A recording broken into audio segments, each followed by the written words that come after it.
여러분이 한 절 한 절씩 교독해서 읽어보도록 할게요. 제가 먼저 읽도록 하겠습니다. 내가 편지로 인해 여러분을 근심하게 했다 할지라도 지금은 후회하지 않습니다. 내 편지가 여러분을 잠시 상심하게 했다는 것을 내가 알고 후회하기는 했으나 지금은 내가 기뻐하고 있습니다. 왜냐하면 여러분을 근심하게 했기 때문이 아니라 여러분이 그 근심으로 회개하게 됐기 때문입니다. 여러분은 하나님의 뜻대로 근심한 것이므로 결국 여러분은 아무것도 손해를 본 것이 없습니다. 하나님의 뜻대로 하는 근심은 구원에 이르는 회개를 가져오므로 후회할 것이 없습니다. 그러나 세상 근심은 죽음을 가져옵니다. 보십시오. 하나님의 뜻대로 하는 이 근심이 여러분에게 얼마나 간절함을 불러일으키며 변호함과 의분과 두려움과 사모함과 열심과 응징의 마음을 불러일으켰습니까? 여러분은 모든 일에 여러분 자신의 깨끗함을 보여주었습니다. 그러므로 내가 여러분에게 편지를 쓴 이유는 불의를 행한 사람이나 불의를 당한 사람을 위한 것이 아니라 우리에 대한 여러분의 간절함이 하나님 앞에서 여러분에게 밝히 드러나게 하려는 것입니다. 이로 인해 우리는 위로를 받았습니다. 또한 우리가 받은 위로 위에 디도가 즐거워하는 것을 보고 우리는 더욱 기뻐하게 됐습니다. 그는 여러분 모두로 인해 심령의 새로운 힘을 얻었습니다. 내가 여러분에 대해 디도에게 무슨 자랑한 것이 있다 할지라도 나는 부끄럽지 않습니다. 우리가 여러분에게 말한 모든 것이 사실이었던 것처럼 우리가 디도에게 한 자랑도 사실이기 때문입니다. 디도는 여러분 모두가 두렵고 떨리는 마음으로 자기를 받아들여 주고 순종한 것을 기억하며 여러분에 대한 애정이 더욱 깊어졌습니다. 함께 읽을까요? 나는 여러분을 전적으로 신뢰할 수 있게 돼 기쁩니다. 아멘. 제가 기도하고 함께 말씀 나누겠습니다. 사랑하는 주님, 이 시간 하나님의 말씀을 우리가 함께 나눌 때에 이 말씀 가운데 하나님의 음성을 듣게 하시고 깨닫게 하시며 깨닫는 데서 멈추지 않고 깨닫는 대로 살아갈 수 있는 용기를 허락하여 주시옵소서. 사랑하는 예수님의 이름으로 기도합니다. 아멘. 아까 전에도 이야기했듯이 사람은 살아가면서 많은 걱정과 근심과 고민을 하며 살아갑니다. 여러분들은 어떤 걱정을 하고 계십니까? 어떤 고민을 하고 계세요?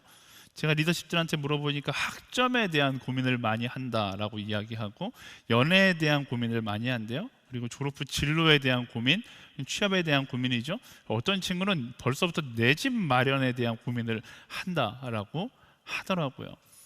여러 가지 고민들이 있을 거고 이 외에도 여러분들이 각자 가지고 있는 고민들이 있는데 현대인들이 갖는 고민의 특징이 한 가지 있습니다. 공통점이 한 가지 있어요. 그 공통점은 바로 사람들의 고민은 굉장히 자기중심적이다라는 거예요. 여러분들이 지금 갖고 있는 고민이 어떤 고민인지 여러분 한번 생각해 보세요.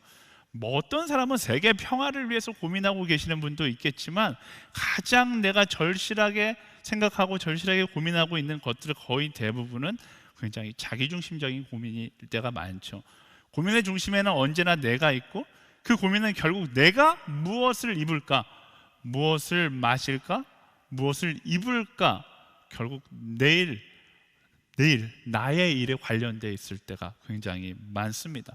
근데 성경은요 이런 고민들에 대해서 뭐라고 이야기하는가 잘 아는 말씀이죠. 마태복음 6장 25절 말씀 함께 읽어볼까요? 시작. 그러므로 내가 너희에게 말한다. 자기 생명을 위해 무엇을 먹을까 무엇을 마실까 걱정하지 말고 자기 몸을 위해 무엇을 입을까 걱정하지 말라. 아멘. 매우 잘 알고 있는 말씀이죠. 그런데 우리는 잘 알고 있는데 여전히 나의 고민은 나의 생명을 위해서 무엇을 먹을까 무엇을 마실까 무엇을 입을까를 걱정하며 살아가는 거예요.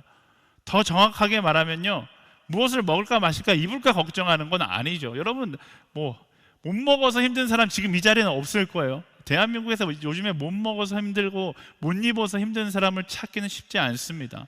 뭘 걱정하는 거예요? 무엇을 더 잘 먹을 수 있을까를 걱정하는 것이고 무엇을 더 좋은 것을 마실 수 있을까를 걱정하는 것이며 어떻게 하면 더 비싼 것을 입을 수 있을까를 걱정하는 것이죠. 여러분 이런 의미에서 우리의 걱정과 고민을 들여다보면요 사실 그다지 필요하지 않는 고민일 때가 굉장히 많고요 굉장히 사치스럽게 보이는 고민일 때가 많이 있다라는 것을 알 수 있습니다. 크리스천은 이 정도는 깨달아 알 수 있어야 할 것 같아요. 그래서 세상의 흐름을 따라서 남들이 이런 고민을 하니까 나도 똑같이 이런 고민을 하면 안 돼요. 우리의 인생은 이런 고민에 낭비할 만큼 하찮지 않습니다. 하나님께서 우리의 인생을 주셨고 우리에게 시간을 주신 데에는 분명한 이유가 있고, 우리는 그 이유를 따라서 하나님께서 내게 주신 사명을 따라서 그 시간을 사용할 수 있는 지혜를 가질 수 있어야 하는 거예요. 물론 우리가 아무 걱정도 안 하고 살 수는 없겠지만, 걱정을 할 것이라면 보다 지혜롭게 걱정할 수 있는 사람이 돼야 돼요. 이왕 걱정하고 고민을 해야 된다라면 보다 의미 있고 보다 옳은 방향성을 가지고 있는 이른바 쓸데 있는 고민을 해야 한다라는 것입니다. 자, 그럼 오늘 본론으로 바로 들어가서, 그렇다면 쓸데 있는 고민은 무엇인가? 쓸데 있는 고민은 무엇인가? 오늘 그 답을 말씀에서 함께 찾아보기를 원하는데요, 8절과 9절 말씀 함께 읽어볼까요? 8절과 9절 시작. 내가 편지로 인해 여러분을 근심하게 했다 할지라도 지금은 후회하지 않습니다. 내 편지가 여러분을 잠시 상심하게 했다는 것을 내가 알고 후회하기는 했으나 지금은 내가 기뻐하고 있습니다. 왜냐하면 여러분을 근심하게 했기 때문이 아니라 여러분이 그 근심으로 회개하게 됐기 때문입니다. 여러분은 하나님의 뜻대로 근심한 것이므로 결국 여러분은 아무것도 손해를 본 것이 없습니다. 아멘. 사도 바울이요, 고린도 교회에 보낸 편지에 대해서 이야기를 언급합니다. 사실 저희가 알고 있는 고린도 교회를 향한 편지는 고린도 전서, 후서인데, 사실 이제 역사적으로 이 편지가 4개가 있었다라고 이야기합니다. 고린도 전서를 쓰기 전 고린도 전전서가 있었고요, 전서와 후서 사이에 고린도 중서가 하나 있었고, 제가 굳이 이름 짓는 거예요. 그리고 고린도 후서가 있는 거죠. 총 4개의 편지가 있는데 2개의 편지는 저희가 볼 수 있고 2개의 편지는 전해지지 않았기 때문에 저희가 추측해서 그 내용을 알 수 있습니다. 어떻게? 고린도 후서에서 언급하고 있고 고린도 전서에서 언급하고 있는 앞선 편지의 내용에 대한 그 내용들을 이제 보고서 추측할 수 있는 것이죠. 그래서 그 고린도 중서, 이름을 그렇게 짓게요. 고린도 중서의 내용은 어떤 거였는가? 오늘 말씀을 보니까 일단 한 가지는 확실해요. 일단 분명히 듣기 좋은 소리는 아니었다라는 것을 알 수 있습니다. 왜냐하면 사도 바울이 이렇게 이야기해요. 그 편지를 보내놓고 내가 괜히 그 편지를 보냈나 할 정도로 후회했다라는 이야기를 합니다. 이 후회했다라는 반응을 통해서 분명히 이 고린도 교회를 향한 편지에는 굉장히 쓴소리가 담겨 있었다라고 추측해 볼 수 있고요. 고린도 후서의 이제 뒷장에 가서 보면 이 내용이 어떤 내용인지에 대해서 조금 언급하기 시작하는데, 그 당시 고린도 교회에 엄청난 성적인 타락이 있었다라고 합니다. 그 타락의 문제가 교회 가운데에도 들어와 타락이 당연한 것으로 여겨지는 그런 상황 가운데 있었다라는 것이죠. 그러니까 한마디로 그 고린도 교회도 시대만 앞서 있었지 포스트 모더니즘의 문화와 똑같은 문화를 경험하고 있었던 거예요. 좋은 게 좋은 거다, 말씀의 절대 기준은 사라지고 좋은 게 좋은 거다라고 생각하니까 성적으로 굉장히 문란해지기 시작했던 거예요. 그 사도 바울이 그것을 향해서 옳지 않다, 너네가 지금 잘못된 길을 걸어가고 있다, 진리는 말씀은 그것을 이야기하지 않고 허하지 않는다라고 편지를 써서 보낸 것이죠. 그리고 그 사도 바울의 편지를 받자 사도 바울의 그 진리의 편지가 그들의 마음을 찔렀고, 그리고 말씀 가운데 보면 그들로 하여금 근심하게 했던 거예요. 그리고 그 근심을 지나서 그들이 회개하고 하나님께로 돌아오게 되는 이제 그런 결론이 지어지게 되는 것이죠. 이처럼 진리는요, 우리를 고민하게 만드는 힘이 있어요. 말씀은 우리를 생각하게 만들고 우리를 근심하게 만드는 힘이 있습니다. 좀 격하게 말하자면 진리는 우리를 아프게 하는 힘이 있습니다. 진리 앞에 섰을 때 마냥 행복하지 않아요. 진리가 나를 찌를 때 우리는 큰 고통을 경험하게 됩니다. 더 정확하게 표현하자면 큰 고통을 경험하는 것이 아니라 이미 우리가 아픈 상태라는 것을 알게 되는 것이죠. 하나님을 떠나서 쾌락에 취해 살아가다 보면 내 영혼이 병들고 있다는 사실을 망각하게 되거든요. 그래서 그냥 이게 당연한 것이, 이게 하루하루 이렇게 살아가는 게 당연한 것이지라고 착각하게 되는데, 진리가 그 삶이 옳지 않다는 것을 지적할 때 우리는 그때 깨닫는 거예요. 말씀 앞에 딱 서서 말씀이 내가 살아가는 삶에 대해서 옳지 않다라고 이야기할 때, 내가 지금 병든 인생을 살아가고 있구나, 그런 사실을 직시하게 되는 것이죠. 그래서 오히려 사람들은 그 진리 앞에 더 서려고 하지 않습니다. 어떻게 보면 시대 가운데 교회가 핍박받고 말씀을 믿는 사람, 말씀을 따라 사는 사람들이 천대시 여김 받았던 이유가 거기에 있을 수 있어요. 사람들은 진리가 자기 앞에 서 있는 것을 원치 않기 때문에 그래요. 진리가 내 앞에 섰을 때 그 진리가 나를 찌르고 그 진리가 내가 병들어 있음을 알려줄 것을 알기 때문에 오히려 진리 앞에 서려고 하지 않는 것이죠. 진리 앞에 서는 것을 두려워하는 거예요. 알코올 중독자들이 자신이 알코올 중독자라는 사실과 마주하는 것이 너무나 두려워서 뭐 하는 거예요? 계속 술을 마시는 것 마냥 많은 사람들이 내가 이렇게 살면 안 된다라는 것을 알고 있지만 그 진리와 마주하기는 싫어서 계속해서 그 진리를 피해 다니는 인생을 살아가는 것입니다. 그런데 그렇게 피해 다니면 어떻게 돼요? 뭔가 나아질까요? 있겠죠. 내가 병들어 있다는 사실을 잊어버릴 거예요. 하지만 변하지 않는 한 가지 진리는 내가 병들어 있다라는 것입니다. 내가 아프다라는 거예요. 그리고 병은요, 어떻게 돼요? 병은 고치지 않으면 점점 더 악화되게 되어 있는 거예요. 마치 어린 아이들이 아프긴 한데 병원이 두려워서 안 가는 모습과 똑같은 거예요. 제 지금 이제 초등학교에 막 들어간 딸이 있는데 이름이 하늘이거든요. 제 딸이 어느 날 이가 너무 아프다는 거예요. 밥을 못 먹고 그냥 굉장히 엉엉 울기만 해서 제가 이렇게 보니까 이가 썩었어요. 그래서 병원에 가서 이를 뽑아야 되니까 이제 뽑든지 치료를 해야 되니까 병원 가자 이랬는데 하늘이가 제가 병원 가자는 말을, 치과 가자는 말을 듣자마자 안 아프다는 거예요. 아빠 안 아파요, 다 났어요, 이렇게 이야기하는 거예요. 제 마음 같아서는 당장 업어서라도 가고 싶은데 이제 억지로 데려갈 수 없으니까 그냥 가만히 지켜봤는데 애가 그때부터는 아빠한테 안 아프다고 이야기했으니까 어떻게든 자기 나름대로 치료해 보려고 노력을 하는 거예요. 차가운 물을 입에 머금고 있기도 하고 치약을 바르기도 하고 아프니까 빨리 자기도 하고 막 자기 나름대로 열심히 치료해 보려고 했는데 안 되는 거죠. 계속 아픈 거예요. 치통이 얼마나 아픕니까? 어린아이가 감당하기에 너무나 큰 고통이죠. 그러더니 어느 날 밤에 이 아이가 막 울면서 저에게 찾아왔어요. 그러면서 저한테 이렇게 이야기하는 거예요. 아빠, 치과에 데려다 주세요, 이렇게 이야기하는 거예요. 그리고 그 다음날 아침에 치과에 가서 치료를 받고 그 이후에 자유함을 얻게 되었습니다. 마찬가지예요. 우리가 아프다라는 그 사실을 직면하기 싫어서 진리를 피해 도망친다라면 우리는 평생 도망치는 인생이 될 수밖에 없고, 평생 도망만 칠까요? 점점 우리는 썩어가는 상한 고통스러운 인생이 될 뿐이다라는 것입니다. 그 상황을 부정하기 위해 많은 사람들이 더 깊은 중독, 집착, 그러면서 살아가요. 하지만 중독이 아무리 된다 할지라도, 중독된 것으로 인하여서 내가 그 상황을 잊는다 할지라도 변하지 않는 건 우리는 병들어 있다라는 것입니다. 내가 잊는다고 해서 그 상황이 변하는 것은 아니에요. 여러분, 진리 앞에 서서 고민의 시간을 갖고 아픔의 시간을 마주해야지만 내 영혼이 올바른 길을 찾아갈 수 있게 되는 것입니다. 진리 앞에 서지 않는 이상 우리가 하는 모든 고민들과 모든 근심들이 결국 쓸데없는 고민이 될 뿐이다라는 거예요. 치과에 가지 않기 위해서 온갖 수단과 방법을 다 동원해도 결국 치과에 가지 않으면 다 의미 없는 거잖아요. 더 고통의 시간이 길 뿐인 거예요. 중요한 건 뭐예요? 내가 그 말씀 앞에서, 진리 앞에서 직면하는 시간을 가져야 한다라는 것입니다.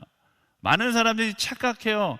내가 지금 경험하고 있는 방황은 시간이 필요하다, 고민의 시간이 필요하다, 생각의 시간이 필요하다라고 생각하는 사람들이 있어요.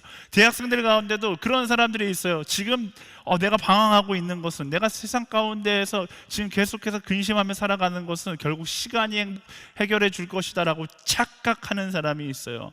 여러분, 고민의 시간이 필요한 것이 아니라 우리에게 필요한 건 말씀 앞에 서는 용기가 필요한 거예요.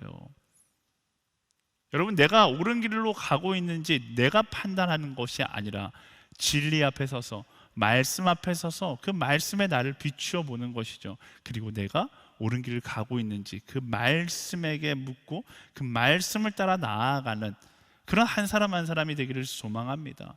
그렇다면 그 진리 안에서 고린도 교회가 경험했던 것처럼 쓸데없는 고민은 끝나고 그때부터 어떤 고민이 시작되는 거예요? 쓸데있는 고민이 시작되는 거예요. 그럼 너무나 많은 대학생들, 너무나 많은 청년들이 인생 가운데 쓸데없는 고민의 시간을 보냅니다.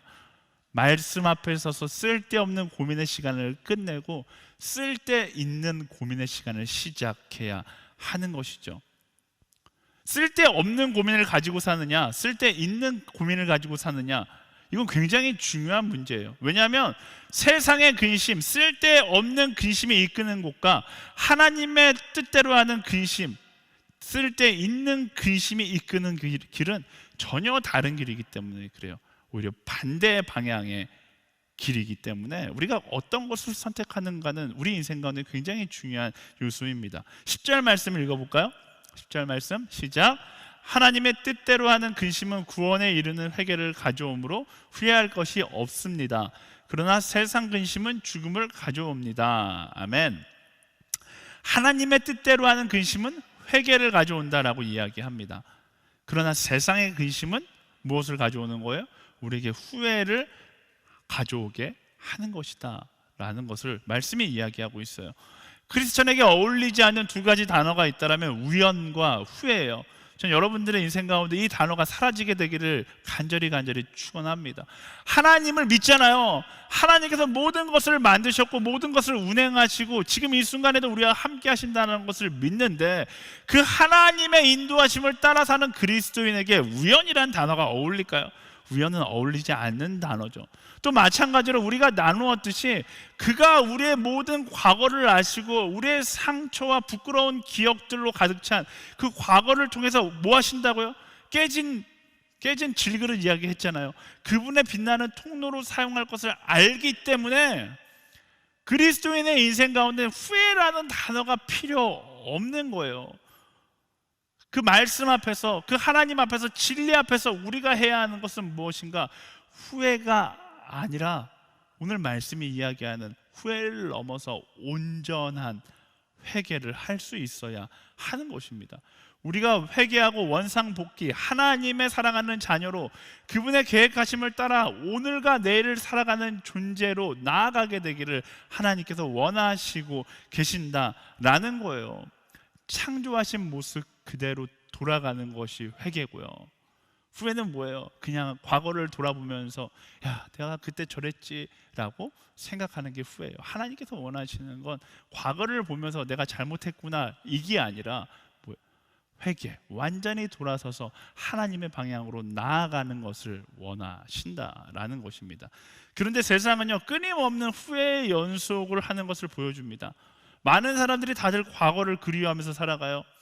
중학교 들어가서는 초등학교 때를 보면서 후회하고, 대학교 가서는 고등학교 때 좀 더 열심히 할 걸 그랬다고 후회하고, 결혼하면 내가 왜 이 사람과 결혼을 했을까, 첫사랑에 실패했으면 안 됐는데 후회하고, 그때 땅을 샀어야 되는데 후회하며, 가장 큰 후회는 언제 할까요?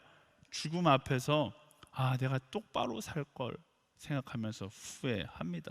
이게 세상 사람들의 어떻게 보면 인생의 모습이죠. 그런데 그리스도인은 어떻습니까? 과거를 보면서 그리워할 시간이 어디 있어요? 내일의 소망을 바라보며 오늘 최선을 다하며 살아가는 거예요. 시작부터가 달라요. 세상 사람들은 자신의 과거를 바라보며 거꾸로 걷는다라면 그리스도인은 뭐예요? 하나님 나라의 영광을 바라보며 미래를 향해서 걷는 사람이 그리스도인이다 라는 것입니다. 여러분 어디를 보고 걸어가고 계세요? 과거를 보면서 후회하는 인생을 살아가고 있습니까? 어제를 후회하고 그제를 후회하고 1년 전을 후회하는 인생을 살아갑니까? 아니면 뒤돌아서서 하나님 나라를 향해서 가고 있습니까? 말씀이 이야기하고 있는 것이 바로 그거예요. 우리는 죽음 앞에서 후회하는 마지막이 아니라 우리의 마지막은 뭐예요? 하나님 나라의 소망을 바라보며 내일의 소망을 향하는 마지막, 아니 새로운 시작을 경험하게 되는 것이 그리스도인의 삶인 것입니다. 삶 가운데 후회가 가득한 사람들이 있어요. 날마다 내가 왜 그랬을까 자책하며 이불킥을 하루도 빼지지 않고 이불킥이 삶 자체가 된 분들이 있습니다. 하지만 여러분 다 알잖아요. 그 후회가 여러분의 오늘을 조금도 도와주지 않아요. 말씀을 이야기하면 이전 것은 지나갔으니 보라 새 것이 되었도다. 후회는 그만하고 진리 앞에 서서 하나님께서 허락한 소망을 향하여 나아가라고 말씀에 이야기하고 있는 것입니다. 여러분의 인생 가운데 후회라는 단어를 지우고요, 내가 옳지 않았던 길을 걸어왔다라면 거기서 끊어내고 뭐 하는 거예요? 회개하는 거예요. 끊어내고 돌아서서 내일의 소망을 바라보며 여전히 너는 나의 사랑하는 자녀라고 말씀하시는 그 하나님의 음성을 따라 걸어 나아갈 수 있는, 내일을 향해 나아갈 수 있는 우리 모두가 되어야 하는 것입니다. 후회가 아니라 회개하는, 과거를 바라보고 살아가는 것이 아니라 하나님 나라의 소망을 바라보며 살아가는 그런 그리스도인들이 되기를 예수님의 이름으로 축복합니다. 이어서요, 하나님의 뜻대로 하는 근심은 우리로 하여금 생명을 얻게 하지만 세상 근심은 죽음을 가져온다라고 이야기합니다. 나의 욕심과 생각을 따라 더 잘 살기 위해서 근심하며 살아갈 때 세상적으로는 꽃길을 걸을지 모르지만 그 꽃길은 말했잖아요, 결국 어디를 향한 꽃길이에요? 죽음을 향한 꽃길이 될 수밖에 없는 거예요. 반대로 진리를 따라 예수님을 따라 살아갈 때 우리는 힘든 돌밭길을 걸어가게 될 겁니다. 하지만 그 돌밭길은 결국 하나님 나라를 향한 영원한 생명을 향한 길이다라고 말씀이 약속하고 있는 것이죠. 그래서 예수님께서 그토록 좁은 문 좁은 길을 말씀하셨던 거예요. 죽음을 향한 꽃길을 걸어갈 것인가, 하나님 나라의 영원한 생명을 향한 돌밭길을 걸어갈 것인가, 그것은 우리가 선택해야 하는 것입니다. 근데 많은 사람들이 세상에 보이는 근심에 사로잡혀서 굳이 꽃길을 걸어가려고 노력합니다. 근데 말씀은 뭐라고 이야기해요? 세상 근심에 대해서 이렇게 정의합니다. 베드로전서 5장 7절 말씀 함께 읽어볼까요? 시작. 여러분의 모든 근심을 주께 맡기십시오. 주께서 여러분을 돌보십니다. 여기만 있을까? 요한복음 14장 1절 예수님께서 이렇게 말씀하셨어요. 너희는 마음에 근심하지 말라. 하나님을 믿고 또 나를 믿으라. 아멘. 이 말씀 가운데 우리는 발견해야 합니다. 결국 세상의 근심은 언제 찾아오는 거예요? 우리가 죽음을 바라볼 때 찾아오게 되어 있는 것입니다. 다시 말하면 그리스도인이 세상 근심 때문에 힘들다, 이건 결국 주님이 아닌 세상을 바라보고 있다라는 증거에 불과한 거예요. 다시 말하면 믿음이 부족하다라는 것이죠. 그리스도인은 말씀대로 모든 염려를 주님께 맡기고 말씀을 따라 생명을 향해 가는 사람이에요.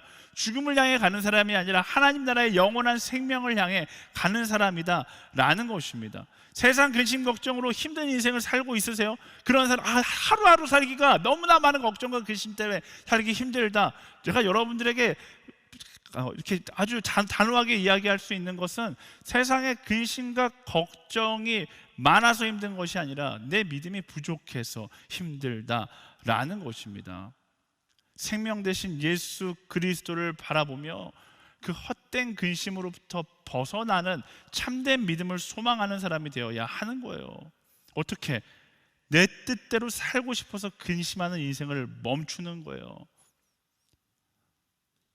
우리의 근심은 오직 한 가지, 말씀이 이야기하는 것처럼 말씀대로 살기 위해서 근심하는 인생이 되어야 하는 것입니다. 수많은 걱정들이 있어요. 여러분들의 걱정, 근심 리스트를 적어놓고서 체크하세요.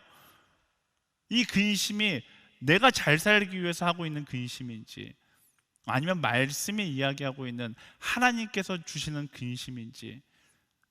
만약 내가 잘 살기 위해서 하고 있는 근심들이 있더라면 그 체크리스트를 기도하는 마음으로 하나씩 지어나갈 수 있어야 하는 것입니다. 여러분의 인생 가운데 말씀이 이야기하는 것처럼 후회가 아닌 회개를, 죽음이 아닌 생명을 선택할 수 있는 그런 이 시대의 지혜로운 그리스도인, 지혜롭게 걱정하는 그리스도인, 쓸데없는 것이 아니라 쓸데있는 것을 걱정하는 그런 그리스도인들이 되기를 예수님의 이름으로 축원합니다. 나의 뜻대로 살기 위해서 근심하면요, 우리의 관심은 뭐예요? 오직 나 하나에게만, 나 잘 먹고 잘 살고 잘 입는 거에만 있게 되어 있어요. 그런데 하나님의 뜻대로 살기 위해 근심하는 사람의 관심사는 이전 것과는 전혀 다른 곳에 있게 됩니다. 그러니까 그리스도인은요, 세상 사람들이 근심하는 것과 전혀 다른 근심을 하며 살아갈 수 있어야 돼요. 그게 어떤 근심인가 함께 볼까요? 11절 말씀 보겠습니다. 11절 말씀 시작. 보십시오, 하나님의 뜻대로 하는 이 근심이 여러분에게 얼마나 간절함을 불러일으키며 변호함과 의분과 두려움과 사모함과 열심과 응징의 마음을 불러일으켰습니까? 여러분은 모든 일에 여러분 자신의 깨끗함을 보여주었습니다. 아멘. 사도 바울은 이 근심이, 하나님의 뜻대로 하는 이 근심이 교회 가운데 간절함을 일으켰다. 이 간절함은 어떤 간절함이에요? 오늘 말씀을 정리해 보면 그거예요. 거룩을 향한 간절함인 거예요. 어떻게 하면 더 거룩할 수 있을까? 어떻게 하면 더 하나님 보시기에 온전할 수 있을까에 대한 간절함이 있었고, 어떻게 하면 더 거룩할 수 있을까? 그게 바로 그리스도인들의 근심이었다라는 것입니다. 보통 사람들은 어떻게 하면 더 많이 가질 수 있을까? 어떻게 하면 더 성공할 수 있을까를 근심하며 살아갑니다.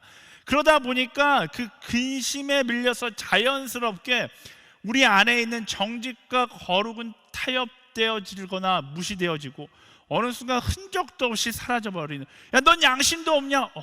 보니까 양심이 없어져 버린 그런 삶을 살아갈 때가 너무나 많이 있습니다. 오늘날 뉴스에서 보는 세상 사람들의 이야기가 어떻게 보면 무엇을 근심하는지를 그대로 보여주고 있는 것이죠. 그런데 우리는 어떻습니까? 삶 속에서 수없이 많은 신앙의 타협의 순간들을 마주하게 될 겁니다. 그럴 때마다 근심하게 되겠죠. 내가 이 거룩을 조금만 타협하면, 이 정직에 대해서 조금만 포기하면, 내가 그리스도인의 양심을 조금만 팔면 내가 이 상황 가운데 많은 것을 얻을 수 있을 텐데, 여러분, 이렇게 생각하는 것 자체가 옳지 않다라고 말씀이 이야기하는 거예요. 그것은 근심의 이유조차 될 수 없는 것입니다. 그리스도인의 근심은요, 오직 한 가지, 지금 이야기하잖아요. 이 정도 거룩하면서, 이게 아니라 어떻게 하면 더 거룩할 수 있을까가 그리스도인의 근심이에요. 어떻게 하면 이 거룩을 조금 팔아서 세상의 성공으로 살 수 있을까는 근심의 리스트가 아닌 거예요. 우리가 근심하는 유일한 한 가지는 어떻게 하면 조금 더 거룩할 수 있을까인 거예요. 이 정도면 거룩하면 됐다, 이런 말은 없어요. 거룩은 유지하는 것이 아니라 날마다 more and more 더 거룩해지는 거예요. 여러분 기억하세요. 거룩은 이 정도 거룩하면 된 거지, 이건 없어요. 오늘 이 정도 거룩했다라면 내일은 더 거룩해질 수 있어야 하는 것입니다. 언제까지? 평생 그렇게 거룩하기 위해서 근심하는 사람이 되어야 하는 것이죠. 어떻게 하면 하나님과 타협할 수 있을까? 어떻게 하면 이 거룩을 조금 팔 수 있을까? 그런 근심은 하지 마시고요. 어떤 근심만 한다고요? 어떻게 하면 하나님의 뜻을 더 따를 수 있고 하나님의 거룩의 형상을 더 닮을 수 있을까? 여러분들이 평생 닮아도 그분의 진짜 1%도 닮기 힘드니까요, 걱정하지 마시고요. 더 거룩하기 위해서 그것을 위해 고민하고 그것을 위해 근심하는 그런 그리스도인들이 되기를 예수님의 이름으로 축원합니다. 이제 신입생들 대학교 가면 참 감사하게 코로나로 인해서 이제 술자리가 없어졌어요. 어쨌든 직장에 가고 캠퍼스에 가고 술자리에서, 시험의 자리에서, 연애하는 자리에서, 직장의 자리에서, 그 모든 자리가 어떻게 보면 나의 거룩함을 테스트하는 자리가 될 거예요. 아니, 오늘도 그 거룩을 테스트 받는 사람들이 있을 겁니다. 그러면 어떻게 해야 돼요? 어떻게 하면 내가 이 가운데 더 거룩한 모습을 가질 수 있을까를 근심하고 걱정하고 그 더 거룩할 수 있는 선택을 할 수 있는 우리 한 사람 한 사람이 되어야 하는 것이죠. 헛된 근심이 아니라 세상에서 좀 더 성공하기 위해서 어떻게 하면 나의 신앙을 조금 팔 수 있을까를 걱정하는 것이 아니라 어떻게 하면 더 거룩할 수 있을까를 근심하는 그런 그리스도인의 근심을 가진 한 사람 한 사람이 되기를 예수님의 이름으로 축원합니다. 두 번째 근심은요, 12절과 13절 말씀 함께 읽어보겠습니다. 12절 13절 시작. 그러므로 내가 여러분에게 편지를 쓴 이유는 불의를 행한 사람이나 불의를 당한 사람을 위한 것이 아니라 우리에 대한 여러분의 간절함이 하나님 앞에서 여러분에게 밝히 드러나게 하려는 것입니다. 이로 인해 우리는 위로를 받았습니다. 또한 우리가 받은 위로 위에 디도가 즐거워하는 것을 보고 우리는 더욱 기뻐하게 됐습니다. 그는 여러분 모두로 인해 심령의 새로운 힘을 얻었습니다. 아멘. 사도 바울의 이런 글귀 하나하나를 보다 보면 재미난 한 가지 공통점을 볼 수 있어요. 사도 바울은 근심이 없는 사람이었을까요? 사도 바울은 근심이 엄청 많은 사람이었어요. 그런데 그의 근심은 어떤 근심? 사도 바울이 자기 생각, 자기 잘 먹고 잘 사는 것을 근심했을까요? 사도 바울의 글에는 그런 근심들이 없어요. 사도 바울은 고린도 교회를 향한 근심, 빌립보 교회를 향한 근심, 사도 바울의 모든 근심은 말 그대로 하나님의 뜻대로 하려는 근심들, 누구를 향한? 하나님의 사람들을 향한 근심들이 있었다라는 것입니다. 그의 근심의 중심에는 언제나 자기 자신이 아니라 성도들이 있었고, 그의 근심은 언제나 열방의 끝을 향해 있었다라는 거예요. 이게 가장 중요한 포인트입니다. 세상의 근심은 자기 자신을 향하게 하지만 하나님께서 주시는 마음의 근심은 열방을 향하게 되어 있다라는 거예요. 처음에 나누었듯이 세상 사람들의 근심은 다 자기 중심적이었거든요.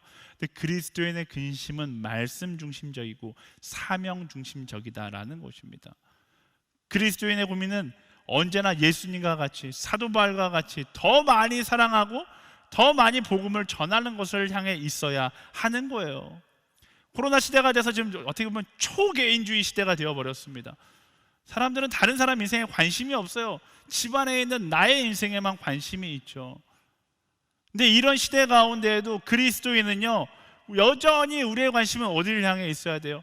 나를 향한 것이 아니라 열방을 향해 있어야 하는 거예요. 어떻게 하면 그들을 더 사랑할 수 있을까? 어떻게 하면 그들에게 더 복음을 이야기할 수 있을까를 고민하고 그것을 향해 나아가는 사람이 될 수 있어야 하는 것입니다.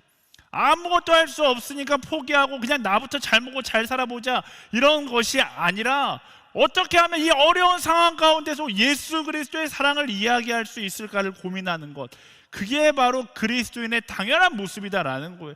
코로나이기 때문에 이 어려운 상황 가운데 소외받는 사람들, 이 어려운 상황으로 인하여서 복음을 듣지 못하는 사람들, 이 어려운 상황으로 해서 정말로 홀로 외로이 선교하고 있는 선교사님들, 이 어려운 상황 가운데 사랑의 손길이 필요한 사람들을 위해서 근심하고 고민하는 것이, 그게 바로 그리스도인의 참된 근심의 모습이다라는 거예요. 우리가 그래서 계속해서 선교해야 합니다. 가지 못하죠. 가지 못한다고 해서 우리 마음마저 그곳을 향하지 않으면 안 되는 거예요. 우리의 고민은 여전히 열방의 복음을 들어하는 사람들에게 있어야 하는 것입니다. 우리의 관심은요, 여전히 캠퍼스 가운데 예수 그리스도의 진리를 알지 못한 채 흥청망청 인생을 낭비하는 이들에게 있어야 하는 것입니다. 우리가 갈 수 없게, 할 수 없게 포기하는 것이 아니라 갈 수 없고 할 수 없기 때문에 뭐 해야 돼요? 더 많이 고민하고 더 많이 근심해야 하는 것이죠. 여러분, 열방 복음화를 위해서 얼마나 근심하고 계십니까? 여러분 사랑하는 사람에게 복음을 이야기하기 위해서 얼마나 더 근심하고 있습니까? 만약에 우리가 하나님의 시선으로 세상을 바라본다면 나를 위해 근심하는 것이 아니라 모든 것이 다 막혀버린 이 시기 가운데 하나님의 손길이 필요한 그들을 위해 근심하기 시작할 것입니다. 시대와 상관없이 열방을 향한 우리의 근심은 계속되어야 하는 것이고요, 그 근심 가운데 새로운 지혜를 얻어서 더 새로운 방법으로 복음을 이야기할 수 있어야 하는 것이죠. 저는 위기가 기회가 될 것이라고 생각합니다. 선교의 길이 다 막혔어요. 뭐 해야 돼요? 그냥 손 넉넉고 있는 게 아니라 최성민 목사가 선교의 아이템을 만들기를 기다리는 것이 아니라 교회에서 만들어주는 선교 프로그램을 기다리는 것이 아니라 함께 근심해야죠. 저만 그리스도인입니까? 교회 리더십만 그리스도인이에요. 함께 근심해야 돼요. 어떻게 하면 복음을 이야기할 수 있을까? 그것을 함께 근심할 수 있는 사람이 되어야 하는 것이고, 어떻게 하면 캠퍼스에 정말로 예수 그리스도의 심장을 이식하는 일을 할 수 있을까? 함께 근심하고 그 근심 가운데 함께 지혜를 구하는 삶을 살아갈 수 있어야 하는 것입니다. 캠퍼스 모임 지금 모집하잖아요. 왜 하는 거예요? 어차피 못 모일 거 왜 합니까? 왜 할까요? 함께 근심하기 위해서 하는 거예요. 무엇을 위해서? 어떻게 하면 우리가 캠퍼스 가운데 예수 그리스도의 사랑을 이야기할 수 있을까를 함께 근심하기 위해서 캠퍼스 모임 하는 거예요. 어차피 못하니까 신청 안 해야지. 아니에요. 아무도 안 하기 때문에, 막혀있기 때문에 우린 더욱더 함께 모여 근심할 수 있는 사람들이 되어야 하는 것입니다. 선교도 마찬가지예요. 배워서 남주자 프로젝트 시작할 거예요. 왜 그것도 해? 우리 열방을 향한 끊임없는 근심을 하는 사람들이기 때문에 그래요. 나를 생각하는 사람이 아니라 우리는 하나님의 마음으로 열방을 향하여 끊임없이 근심하는 사람임을 기억해야 하는 것입니다. 모두가 다 자기 근심에 사로잡혀 있지만 우리만큼은 그러면 안 되죠. 우리의 고민과 근심은 하나님의 사랑이 필요한 곳을 향해 있어야 하는 것입니다. 여러분 기억하세요. 이 어려운 시대 가운데, 초개인주의 시대 가운데 우리가 할 근심은 딱 두 가지예요. 첫 번째, 어떻게 하면 더 거룩할 수 있을까? 두 번째, 어떻게 하면 열방을 더 사랑할 수 있을까? 어떻게 하면 내가 더 사명을 다하는 인생을 살아갈 수 있을까? 여러분 하루하루에 여러분의 마음 가운데, 머리 가운데, 일상 가운데 이 두 가지 고민이 가득 넘쳐나게 되기를 예수님의 이름으로 축원합니다. 말씀을 정리하겠습니다. 세상은 무엇을 먹을까, 무엇을 마실까, 무엇을 입을까와 같이 자기중심적인 것을 고민하느라 정신이 없습니다. 근데 그러면 그럴수록 세상은 점점 더 어두워져 가는 거예요. 세상은 점점 더 암울해져 가는 것입니다. 사람들은 자기 잘 살기 위해서 배신을 너무나 쉽게 하고요, 자기 잘 살기 위해서 누군가를 죽이는 것에 대해서 전혀 부담감을 느끼지 않습니다. 교회는요, 그리스도인은요, 그런 세상의 흐름을 따라 살아가는 사람이 아니라, 세상의 근심을 따라 살아가는 사람이 아니라 진리 앞에 서서 그 모든 세상의 근심을 그분 앞에 맡겨두고 쓸데없는 근심이 아니라 쓸데있는 하나님께서 주시는 그 근심을 가지고 살아갈 수 있어야 하는 것입니다. 모두가 다 성공을 위하여 근심할 때 우리는 거룩을 위해 근심할 수 있어야 되고요, 모두가 다 어떻게 하면 잘 살고 잘 먹고 잘 입을까를 고민할 때 우리는 뭐 하는 거예요? 예수님의 시선으로 어떻게 하면 열방을 향하여 말씀의 빵을 그들에게 먹일 수 있을까? 어떻게 하면 예수 그리스도의 영원한 생명수를 그들에게 마시게 할 수 있을까? 어떻게 하면 그들도 거룩의 옷을 입게 할 수 있을까? 그것을 고민하는 것이 참된 그리스도인인 거예요. 사랑하는 여러분, 그리스도의 근심은요, 시대를 타지 않습니다. 상황을 타지 않습니다. 천지가 창조된 그 순간부터 지금까지 동일했어요. 그 거룩과 그 사랑의 근심. 세상의 근심에 나의 근심의 영향을 빼앗기지 말고요, 마지막까지 하나님과 함께 그 거룩과 사랑의 근심을 하며 살아갈 수 있는 예수 닮은 한 사람 한 사람이 되기를 간절히 축원합니다. 이 시간 내 마음 가운데 있는 모든 헛된 근심들을 다 내려놓길 소망합니다. 우리는 거룩과 사랑에 대한 근심만 하면 되는 거예요. 내가 무엇을 입을까, 먹을까, 마실까, 어떻게 하면 성공할 수 있을까, 이런 근심 내려놓고요, 어떻게 하면 혼탁한 시대 가운데 나는 더 거룩할 수 있는가를 근심하고, 어떻게 하면 모든 것이 멈춰버린 이 시대 가운데 나는 더 사랑할 수 있을까를 근심할 수 있는 그런 우리가 되어서, 그런 그리스도인이 되어서, 그런 예수 바보가 되어서 세상 가운데 나아갈 수 있게 되기를 간절히 소망합니다. 우리 예수님의 얼굴을 생각하며 예수님을 마주하고 주님의 마음이 내 안에 가득 넘쳐나기를, 내가 아닌 예수가 가득 넘쳐나기를, 내가 아는 근심이 아니라 예수님의 근심이 나의 근심이 되기를 소망하며 우리 함께 찬양하며 나아가도록 하겠습니다.